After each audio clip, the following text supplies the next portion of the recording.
Hello बच्चों, how are you? कैसे हो तुम लोग? तो तुमने एमसीक्यू कर लिया सेल का जो मैंने भेजा था? ओके, कर लेना इसको। और इसी दौरान हमने अब सेल का जो इम्पोर्टेंट एक पार्ट है माइटोकॉन्ड्रिया, क्लोरोप्लास्ट भी है, तो भी हम लोग माइटोकॉन्ड्रिया के बारे में कुछ जानते हैं। तो तुम लोग जानते हो कि माइटोकॉन्ड्रिया को हम लोग पावर ऑफ द सेल बोलते हैं। पहले से जान रहे हो कि माइटोकॉन्ड्रिया को हम लोग पावर ऑफ सेल बोलते हैं। ठीक है, क्यों? क्योंकि वो एनर्जी प्रोड्यूस करता है जो एटीपी के फॉर्म में हमारे बॉडी में एटीपी के फॉर्म में जमा होता है।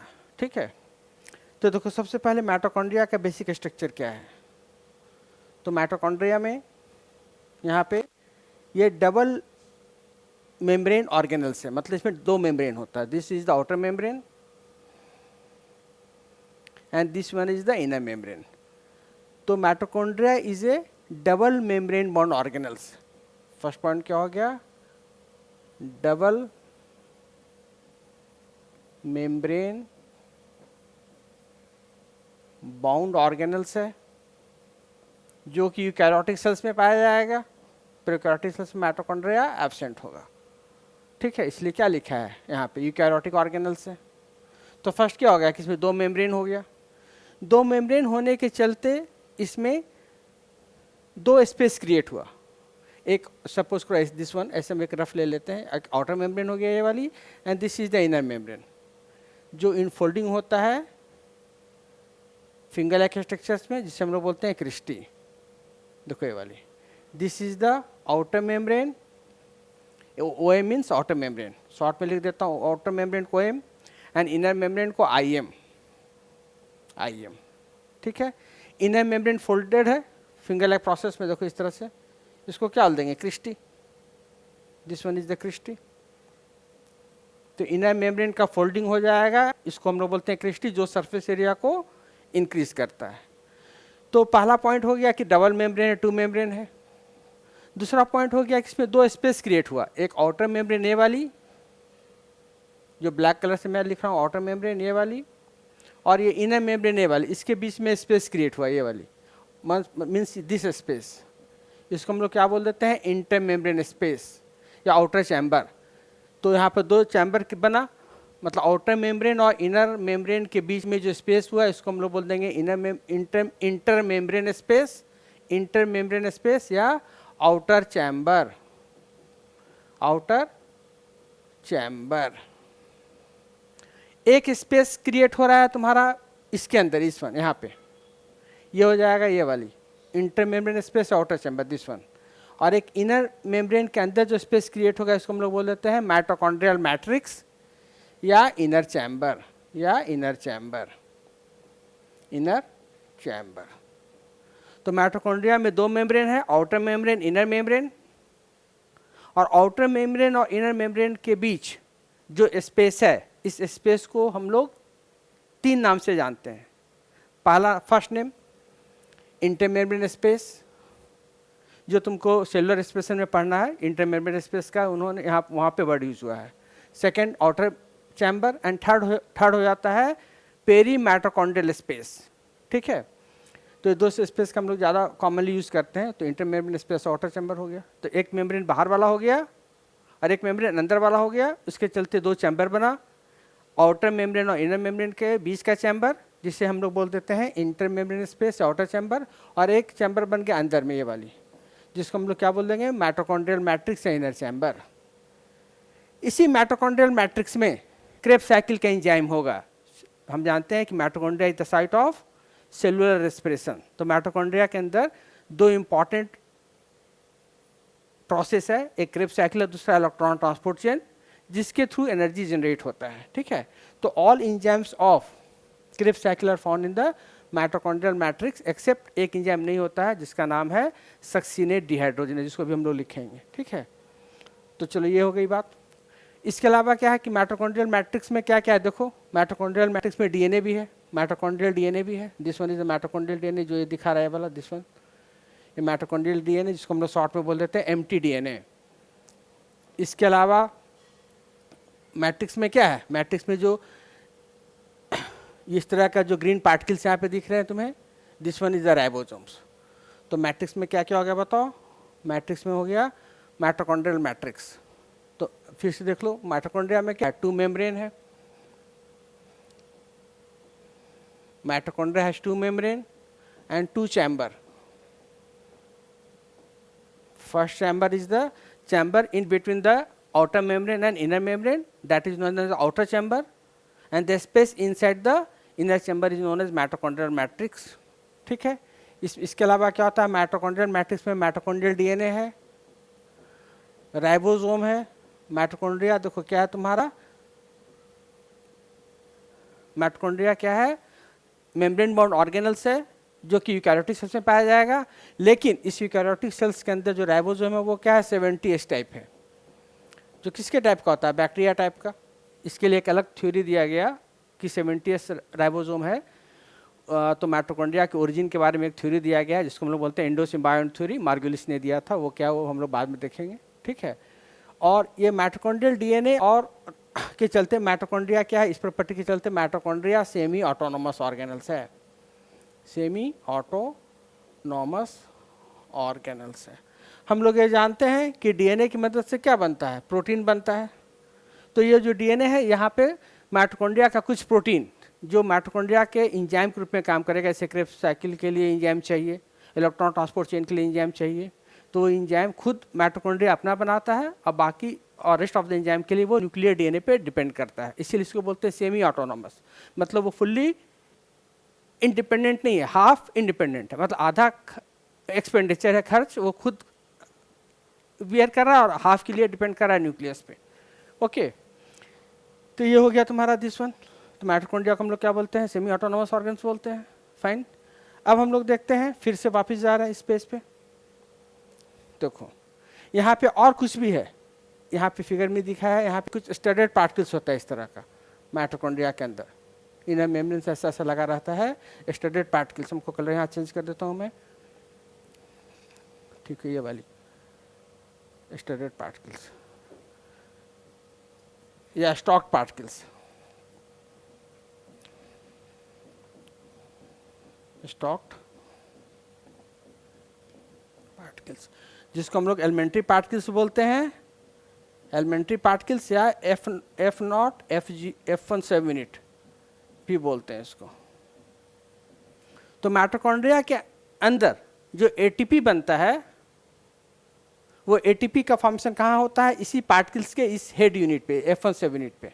F1 यूनिट पे एटीपी जनरेट होगा, जिसको हम लोग सेलुलर एक्सप्रेशन वाले यूनिट में पढ़ेंगे। ओके, तो ये माइटोकॉन्ड्रिया का ग्राफ स्ट्रक्चर हो गया। अब हम लोग एनसीईआरटी पे आते हैं। एनसीईआरटी को एक बार हम लोग देख लेते हैं, ये वाली देखो,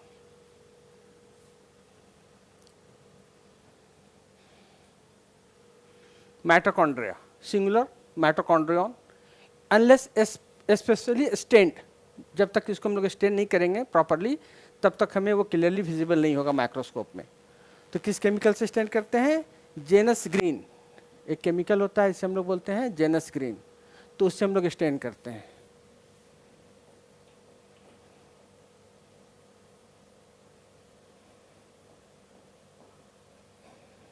are not easily visible under the microscope, जब तक हम लोग स्टेन नहीं करेंगे। तो स्टेन का हमने नाम बताया, जेनस ग्रीन एक स्टेन है जिससे हम लोग स्टेन करेंगे तो माइटोकॉन्ड्रिया को हम लोग क्लियरली यहाँ पे देख सकेंगे, ठीक है।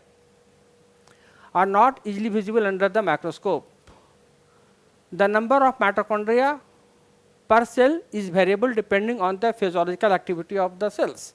तो फिजियोलॉजिकल मतलब फंक्शंस, कि जो सेल ज़्यादा फंक्शंस करता है तो उसको क्या चाहिए? ज़्यादा एनर्जी चाहिए। जैसे flight muscles of the birds, जो बर्ड्स के फ्लाइट मसल्स होते हैं, तो बर्ड्स को उड़ने के लिए काफ़ी ताकत चाहिए होती है, तो उनके मसल्स में माइटोकॉन्ड्रिया का नंबर बहुत ज़्यादा होगा। तो ऐसा नहीं कि हर एक सेल में माइटोकॉन्ड्रिया का नंबर सेम होगा।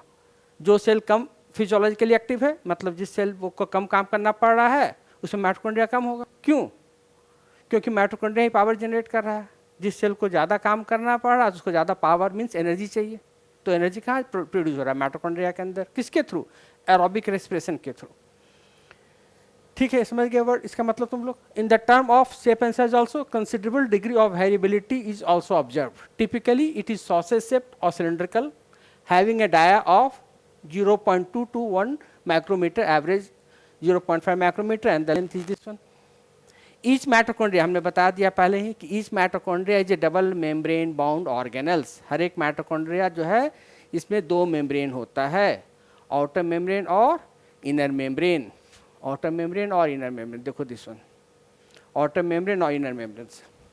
तो तुम रिकॉल करो, हमने एक पिछली बार भी हमने जो MCQ किया था इसमें बताया था हमने कि यूकैरियोटिक सेल्स के 3 ऑर्गेनल्स में double membrane structure, 3 organelles are double membrane structure. कौन कौन? न्यूक्लियस, न्यूक्लियस में भी डबल मेम्ब्रेन है, क्लोरोप्लास्ट एंड माइटोकॉन्ड्रिया. तो अभी हम माइटोकॉन्ड्रिया की बात कर रहे हैं. तो देखो इसमें यहाँ पे फिगर हो गया, माइटोकॉन्ड्रिया में आउटर मेम्ब्रेन है, ये इनर मेम्ब्रेन है. तो देखो यहाँ पे फिगर से पता चल रहा है क्लियरली, आउटर मेम्ब्रेन हो गया and this is the inner membrane हो गया. तो इसके बीच में स्पेस बन गया, ये वाली स्पेस बन गया. इस स्पेस को क्या बोल दिया?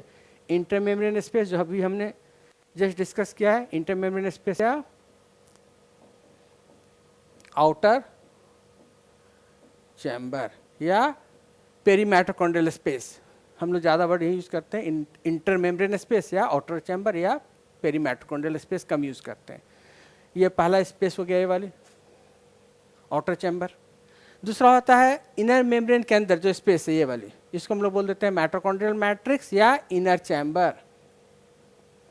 इनर चैम्बर, ये देखो इनर मेम्ब्रेन ही फोल्ड होता है इस तरह से. इनर मेम्ब्रेन देखो यहाँ पे inner membrane, this is the inner membrane. हमने फिगर बना रहा हूँ मैं, ये वाली इस तरह से देखो फोल्डेड है फिंगर स्ट्रक्चर में. इसको क्या बोल रहे हैं? इसको बोल रहे हैं क्रिस्टी, जिसके चलते सरफेस एरिया बढ़ता है, क्योंकि यहाँ पे इसी क्रिस्टी पे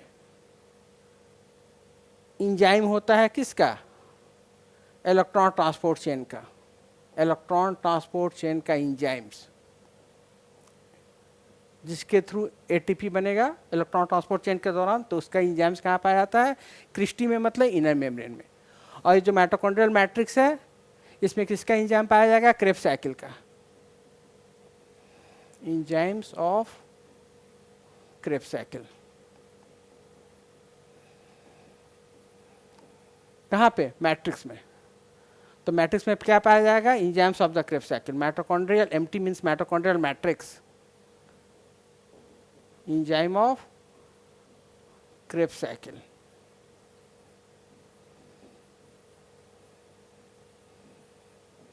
एक्सेप्ट, ये भी इंपॉर्टेंट है, एक्सेप्ट कौन सा enzyme? Succinate dehydrogenase. Except succinate dehydrogenase. देखो हमने लिख दिया यहाँ पे कि क्रेब्स साइकिल के सारे enzymes, all enzymes of Krebs cycles are found in the mitochondrial matrix except succinate dehydrogenase. ये भी एक क्रेब्स साइकिल का इंजाइम है. ये एक्सेप्शन इंपॉर्टेंट है, इसको याद रखना है. ये बहुत इंपॉर्टेंट एक्सेप्शन है कि क्रेब्स साइकिल के सारे इंजाइम्स माइटोकॉन्ड्रिया के मैट्रिक्स में प्रेजेंट होता है, except only one, that is the succinate dehydrogenase, जो माइटोकॉन्ड्रिया के मैट्रिक्स में नहीं होगा. ओके, चलो आगे बढ़ते हैं. तो देखो यहाँ पे कितना हो गया? 2 मेम्ब्रेन हो गया, जो हमने अभी जस्ट देख लिया है कि it is the 2 membrane bond organelles. ठीक है, इट इज़ 2 मेम्ब्रेन, 2 मेम्ब्रेन है. Outer membrane and inner membrane. Dividing it's lumen distinctly into 2 aqueous compartment. 2 compartment हो गया, first outer compartment and second one is the inner compartment. इसी outer compartment का नाम क्या है? आउटर चैम्बर भी, या इंटर मेम्ब्रेन स्पेस भी, या पेरी माइटोकॉन्ड्रियल स्पेस भी. ये 3 की नाम हो गया इसका. इनर कंपार्टमेंट को क्या बोलते रहे हैं? माइटोकॉन्ड्रियल मैट्रिक्स या इनर चैम्बर. माइटोकॉन्ड्रियल मैट्रिक्स या inner chamber, IC inner chamber. अब देखो inner compartment is filled with the dense homogeneous substance called the matrix. The outer membrane forms the continuous limiting boundary of the organelles, means outer membrane smooth होता है, इसमें किसी तरह का infolding नहीं होता, just like this one. जबकि inner membrane fold हो जाएगा इस तरह से फिंगर लाइक प्रोसेस में, जिसको क्या बोलते हैं, क्रिस्टी। ठीक है, तो outer membrane form the continuous means smooth है, limiting boundary of the organelles. The inner membrane forms a number of infoldings. The inner membrane forms a number of infoldings called the cristae. तो फिर से repeat कर रहा हूँ, outer membrane smooth है, this is the outer membrane, smooth है मतलब इसमें किसी तरह का फोल्डिंग नहीं है, जबकि इनर मेम्ब्रेन में अंदर की तरफ फोल्डिंग हो गया, जिसका पर्पस है सरफेस एरिया को बढ़ाना, क्योंकि इलेक्ट्रॉन ट्रांसपोर्ट चेन का एंजाइम्स यहीं पे होगा। ठीक है, जो इनफोल्डिंग हो जाता है इसको क्या बोल देते हैं, cristae. Towards the matrix, matrix की तरफ रहेगा, this is the matrix, mitochondrial matrix. The cristae increase the surface area, जो हमने डिस्कस कर लिया। The two membrane have their own specific enzyme associated with the mitochondrial function. दो membrane का अलग अलग एंजाइम्स होगा, आउटर मेम्ब्रेन का नहीं यहाँ पे जरूरत है, इनर मेम्ब्रेन का है कि इनर मेम्ब्रेन में enzymes of electron transport chain पाया जाएगा, जो हमने अभी जस्ट डिस्कस किया है। Mitochondria are site of the aerobic respiration. Next point कि माइटोकॉन्ड्रिया किसका साइट है, एरोबिक रेस्पिरेशन का साइट है, मीन्स ऑक्सीजन के प्रेजेंस में ग्लूकोज का कंप्लीट ब्रेकडाउन होगा यहाँ पे ऑक्सीजन के प्रेजेंस में। ठीक है, इसलिए एरोबिक हो गया। They produce cellular energy in the form of ATP, और जो एनर्जी प्रोड्यूस होता है वो एटीपी के फॉर्म में होता है, जो कि स्टोर हो जाता है। इसलिए माइटोकॉन्ड्रिया को हम लोग powerhouse of the cell बोलते हैं, जो तुम लोग बहुत छोटे क्लास से पढ़ते आ रहे हो। नेक्स्ट हो गया कि the mitochondria also possesses single circular DNA molecule. इसमें सिंगल सर्कुलर डीएनए मॉलिक्यूल भी होगा, इसमें सिंगल सर्कुलर डीएनए मॉलिक्यूल होगा, कुछ आरएनए होगा, राइबोसोम्स होगा, जैसे हमने बताया राइबोसोम 70 टाइप का राइबोसोम होता है।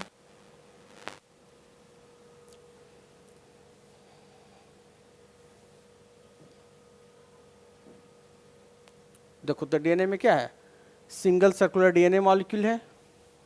ठीक है, सिंगल सर्कुलर डीएनए मॉलिक्यूल के माइटोकॉन्ड्रिया के मैट्रिक्स में जो हमने फिगर देखा है, कुछ आरएनए मॉलिक्यूल्स भी होगा, राइबोसोम भी होगा। राइबोसोम कैसा होता है, 70 टाइप। देखो जिसको मैं इम्फेसाइज किया था यहाँ पे कि माइटोकॉन्ड्रिया यूकैरियोटिक सेल्स में पाया जाता है, लेकिन माइटोकॉन्ड्रिया के अंदर जो राइबोसोम है वो 70S टाइप का राइबोसोम है, जो कि प्रोकैरियोटिक सेल्स में होगा। ठीक है, and the component required for the synthesis of proteins, मतलब इस सब की मदद से माइटोकॉन्ड्रिया कुछ प्रोटीन भी बनाता है। इसलिए माइटोकॉन्ड्रिया को हम लोग सेमी ऑटोनॉमस ऑर्गेनल्स बोलते हैं। सेमी ऑटोनॉमस इन नेचर है, फंक्शन वाइज ये सेमी ऑटोनॉमस है। किसके चलते, डीएनए के चलते, इस डीएनए मॉलिक्यूल के चलते ये सेमी ऑटोनॉमस है। मतलब सारा फैक्टर है, लेकिन एक डीएनए एक से इंपॉर्टेंट है, सेमी ऑटोनॉमस इन नेचर है। ठीक है, the mitochondria divide by the fusion, और माइटोकॉन्ड्रिया का डिवीजन फ्यूजन के थ्रू होता है, जो तुम लोग पढ़े होगे फ्यूजन क्या होता है। तो इंपॉर्टेंट हो गया माइटोकॉन्ड्रिया का कि mitochondria is double membrane bond organelles. इसमें दो मेम्ब्रेन है, आउटर मेम्ब्रेन स्मूथ है, अंदर के inner membrane is folded into finger like structure that is known as cristae which increases the surface area. ठीक है, माइटोकॉन्ड्रिया के due to two membrane, mitochondria have two compartment, outer compartment or outer chamber or intermembrane space, and the space inside the inner membrane is known as inner compartment or inner chamber or mitochondrial matrix. The mitochondrial matrix contain single circular DNA molecule, few RNA molecules, ribosome, 70 type of ribosome is present in the mitochondrial matrix, and these are the component which is required for the synthesis of protein. That's why mitochondria is known as semi-autonomous organelles. And one most important point is about the two enzymes. First one is the enzymes of Krebs cycles. ये दो important point याद कर लेना है, enzymes of Krebs cycle. तो enzymes मैं इसको already बता दिया हूँ, फिर से बता रहा हूँ, एंजाइम्स ऑफ क्रेब्स साइकिल। यहाँ पे लिख देता हूँ ऑल, यहाँ पे वर्ड यूज कर देता हूँ, all enzymes of Krebs cycles are found in mitochondrial matrix. except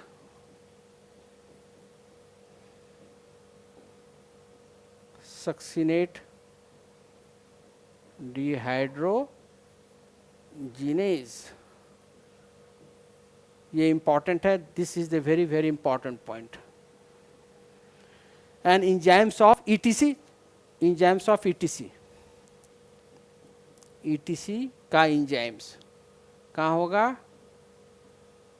inner membrane में.